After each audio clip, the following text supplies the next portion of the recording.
OKC. Things are winding down. It's hard to believe. SGA, of course, they hold off New York 111-100. He finishes with 38 of 18 from the field, 13 of 16 from the free throw line. Jalen Williams had 22. Jalen Brunson had 32. They are 14-1. OKC is in their last 15. They and San Antonio are they're battling it out to the end. No one's letting up. I want to start, though, something a little bit different, Lou, just because for so many years I feel like we've sort of poo-pooed on the Eastern Conference. But last week the Celtics beat the Thunder, and yesterday this was actually relatively close until OKC went on a bit of a run. I say that because I feel like in years past we couldn't even compare the Eastern and Western conferences. Do we feel like the gap in the quality of the two is a little bit smaller than what we're used to seeing? Yeah, I think it is. I think the Western Conference, they get all of the credit, they get all of the hype, because you got a lot of star power at the top. You got all of your the majority of your MVP candidates in the Western Conference. But when you really look at it, you look at the totality of the work that's been done in the East versus the West. Both sides have 250-plus win teams, and both sides have four teams that's over 45 wins as collectives. And if you even look back at the NBA Finals last year, we had an Indiana Pacers team that took OKC to 7 games, and we thought that they were just going to get destroyed by OKC, but they were competitive. And that's how the East has been all year. You look at the quality wins that the Celtics have been able to have when they go over to the West. Look at the Spurs, the quality wins they get when they go over to the East. And so it's a flip-flop back and forth, but I believe that gap is a lot closer than we represented. I think it's a lot closer than we give the East credit. Like right now, if we look at from 4 to 6 right now, right?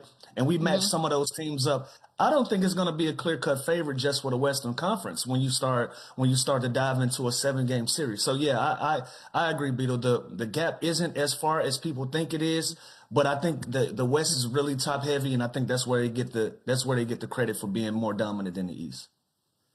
Yeah, I agree. I think the East has just surprised us a little bit more, right? Like I didn't think the Celtics were going to be this good. I didn't think they were going to be a real contender, and they certainly are.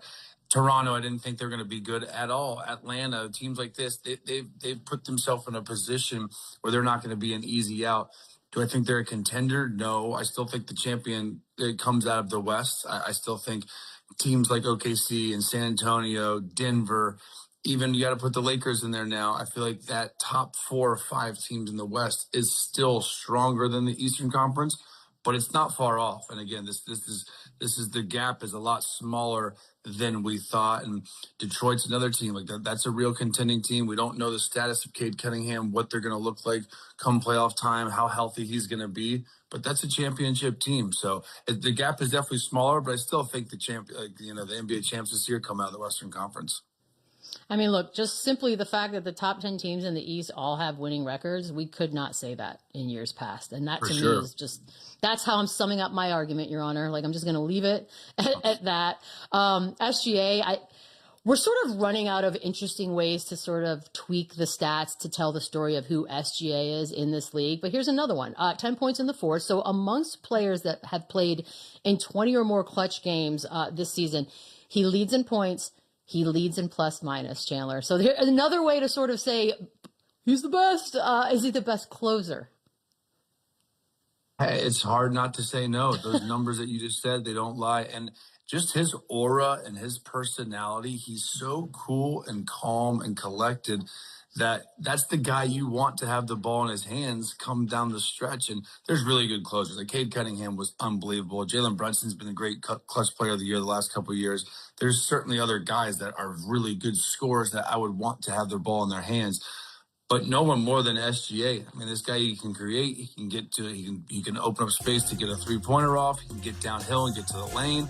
We all know how good he is at getting to the free throw lane. So there's not a certain aspect of the offensive side of the floor that he can't do given that circumstance and situation of what the Thunder needs. So I don't know if he's the best, but he's damn sure one of the best, and he's who I'd want to have the ball in the hands because he also can play make. I've seen this guy get doubled and tripled team at the end of games and not only score or make the shot, but also make the right pass and the right play and get someone else involved. So he's definitely, top 1, top 2, top 3. He's up there, and he's having a hell of a year, and he's just so consistent. Like, the guy doesn't take a night off. I've never, watched him play and been like, That's a bad game. He's had some inefficient games. He's had some games where he didn't really put the ball in the basket as efficiently as he can. But I've never watched him and been like, SGA played like shit tonight.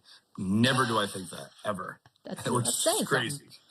Yeah, No, that's a big deal. I'm with Chandler on this one, but I'll just be clear about it. I think he is the best closer in the game, and I think he relishes the moment. I think in the fourth quarters, you want the cream of the crop to rise to the top, and that's what SGA does every single night when it comes down to finishing games. And that's if he's playing the fourth quarter, Chandler. Last year we were looking at this team, we were looking at these guys, and they were basically sitting fourth quarters because they were whooping everybody.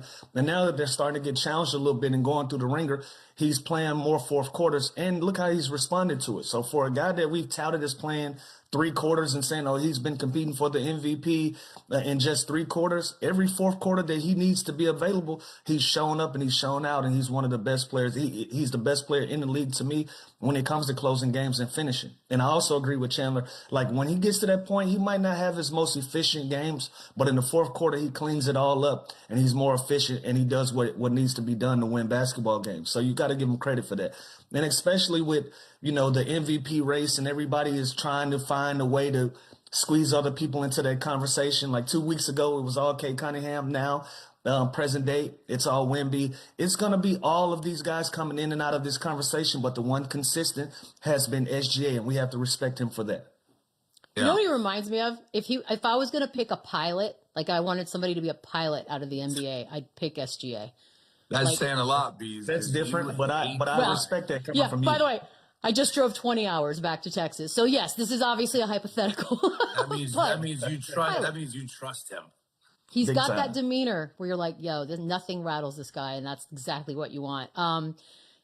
I don't want to segue in a way that makes it sound mean, but on the other side of this, we got Cat. Now, we know we've seen greatness out of Cat, the things that he's capable of doing, but we also know there's an inconsistency there that sort of is frustrating. Last night, though, he had 15 and 18, but he is averaging his fewest points per game since his rookie season. That is not where you want to be, Lou, at this point in your career. Yeah. For the Knicks to truly be contenders, like people are looking at them to be, how do we get Cat to score more?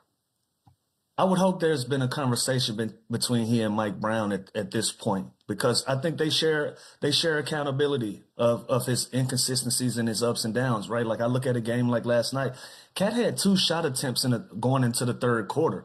Like, your best player halfway through the third can only have 2 opportunities at the rim. You got to draw some up. You got to also put him in a position to be successful, and he just can't have 2 shots. So some of that accountability goes to Cat. Like, if I'm going to be on the floor and I'm going to be touted as the second best player on this team and somebody that we need to score, it's no way I go through 24 minutes of basketball and I look up and I only got 2 shot attempts. I got to demand the basketball. I got to say, hey, bring that here. I play with guys in this position.